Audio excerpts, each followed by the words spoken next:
Good afternoon. I'm Briggs LaSavage. Thanks for joining us. We're starting things off with breaking news right now at noon. Law enforcement are on the ground in Minneapolis, where Department of Homeland Security officials are now saying someone is dead after a shooting involving ICE agents this morning. Here's a live look at that growing scene in Minneapolis right now. You can see the large police presence there with yellow tape blocking off an area. An SUV is also visible at the scene with a bullet hole through the windshield.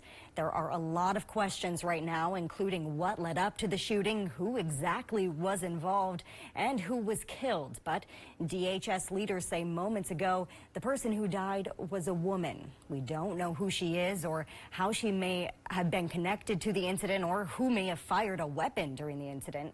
Law enforcement have been setting up a perimeter with fencing around the area since it happened. Minnesota Governor Tim Walz also confirming the shooting this afternoon, saying online that his public safety team is working to gather information. Gordon Severson, a reporter with our NBC sister station in the Twin Cities, is on the ground there right now and has been as that situation continues playing out. He has an update right now on what he's seeing. Gordon.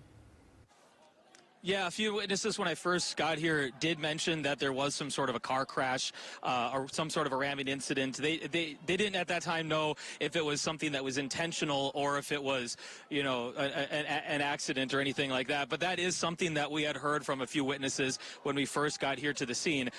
Since we last spoke a few minutes ago, there has been some more smoke that has been launched. It's kind of escalated a little bit, a little louder, more snowballs being thrown.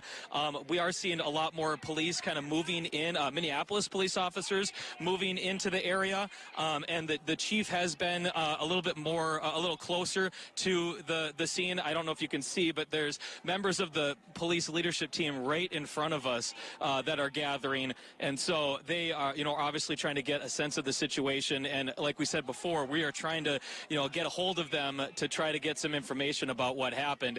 The crowd has kind of moved and then come back. It's been dispersed when smoke has been launched, but it doesn't appear that people are wanting to leave. That the smoke is not deterring anyone. They are kind of gearing up to stay here for the day. All right, thank you, Gordon. Now back to the live look at the scene there. This morning's shooting comes after the Department of Homeland Security launched an even greater immigration enforcement operation in Minnesota this week.